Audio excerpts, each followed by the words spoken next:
All right. It's been a little while. I've been away. Jeordie's been away. We haven't linked up, but we're back. Another solo episode of the podcast. I haven't forgotten about you all. We're back. We're recording. I did mention like the first time I ever did this iteration of the solo podcast that I'd talk a little bit more about like, I guess, documenting my experience as I go through this whole zero thing. You know, like we've gone from 1 gym to 8 gyms in a matter of 4 years. Zero's coming on 12 years old.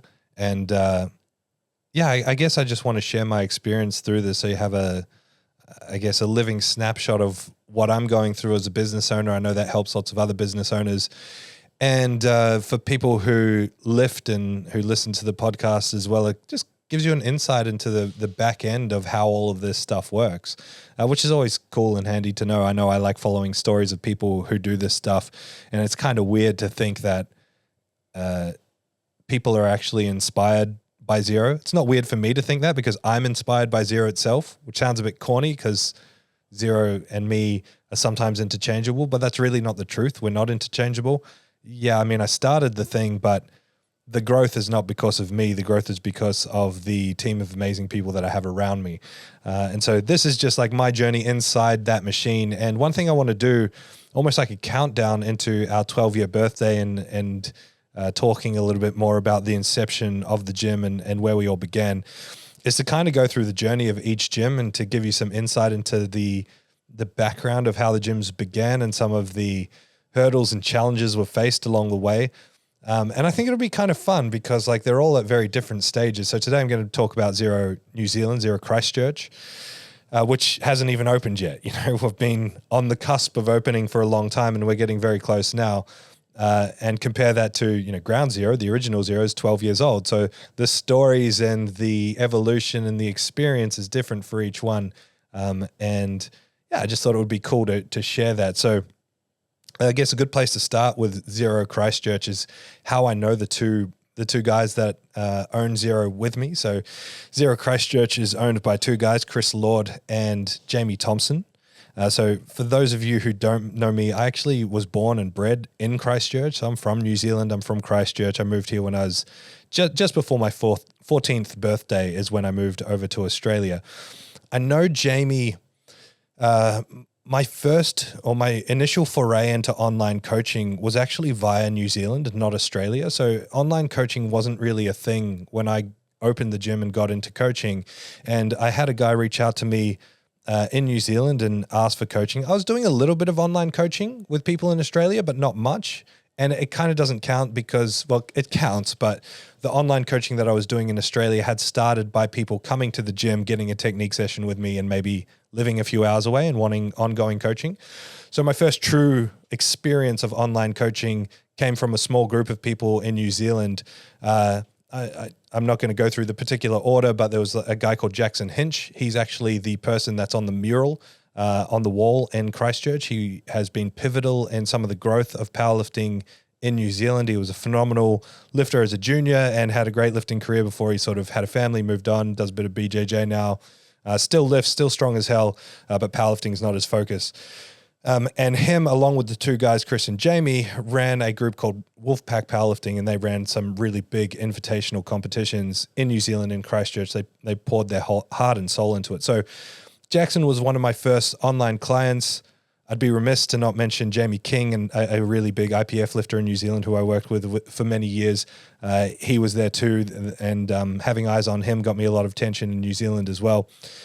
And then Chris Lord, I've never actually coached Chris, but I, funnily enough, was very close friends, like best friends with his older brother in high school. I used to ride my bike to high school with his older brother every day. So I knew Chris since he was like a kid. He was an annoying kid at my primary school. And I didn't really know him. I never really interacted with him until many years down the track when we found each other on the bodybuilding.com powerlifting forums, and I sort of recognized the name. He sort of recognized me. We went back and forth and figured out who each other were and was like, oh, we both do powerlifting. So we've stayed in touch over powerlifting for like 15 years or however long it's been since we were both active on those forums.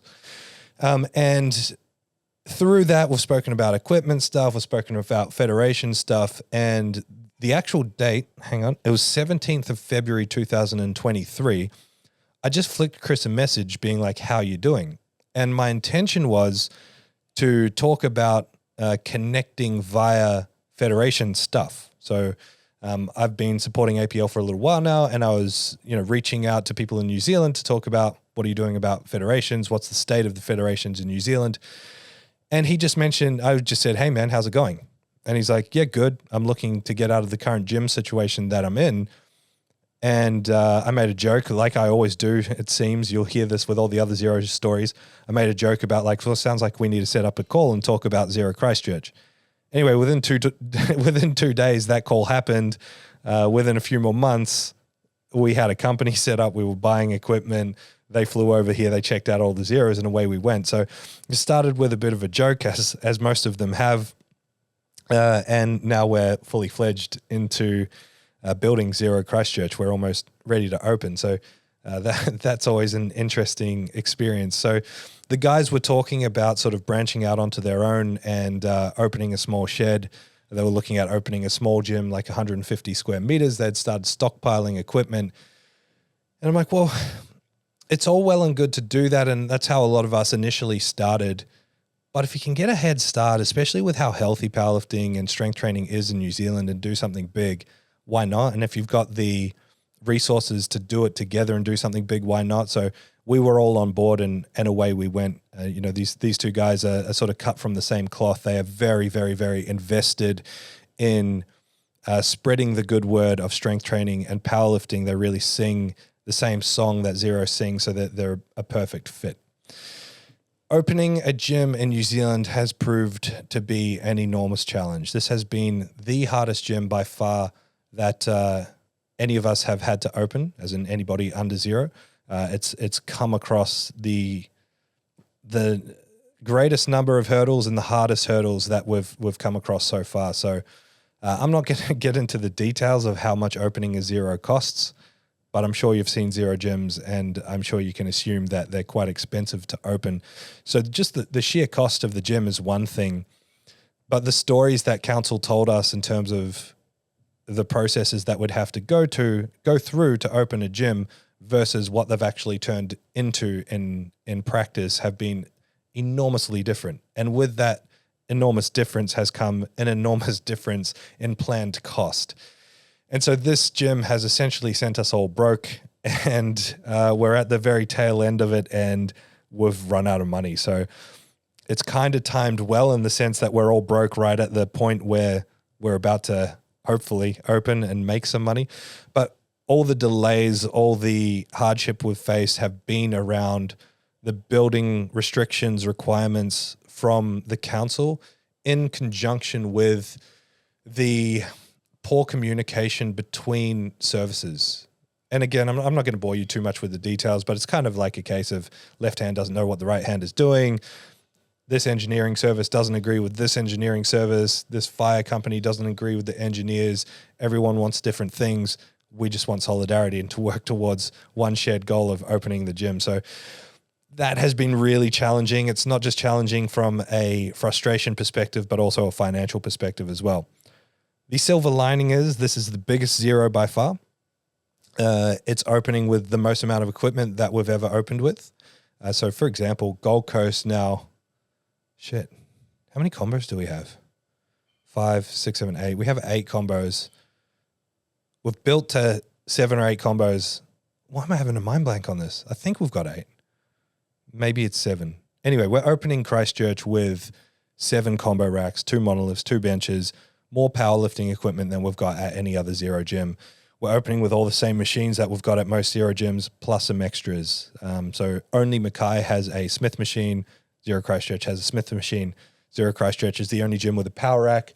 Zero Christchurch has a few unique pieces of equipment that none of the other gyms have, and we've got room to grow into it. Zero Christchurch is opening with 6 deadlift platforms plus a comp platform. None of the gyms have that many. So it's big.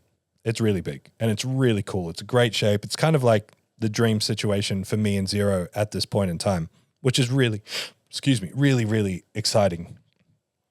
The process of opening a gym is a little bit more convoluted than it appears.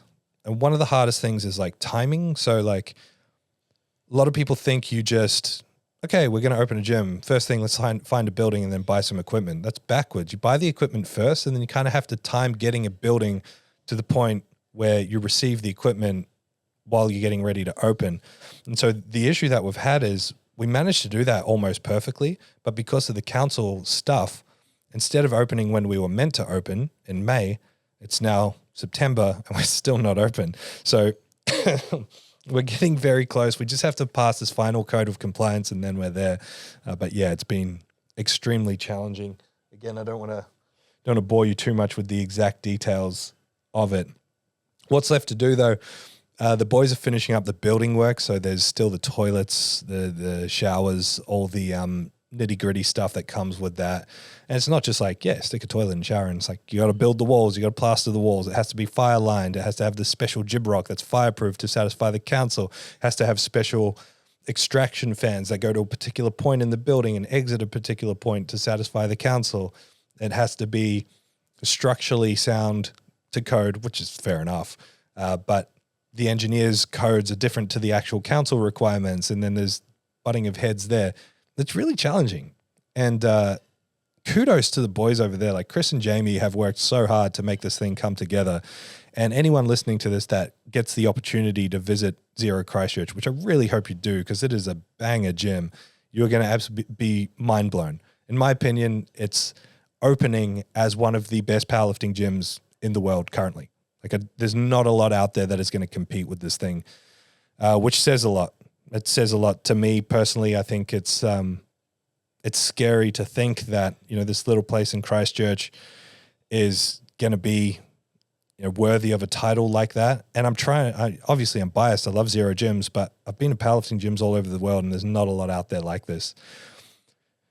New Zealand in general has one of the highest per capita powerlifting rates. Like if you look at the number of active powerlifters versus the total population of the country, New Zealand's off the charts. Like New Zealand does really well in powerlifting. So it's exciting to be offering something to get the country out of the dark ages in terms of gyms.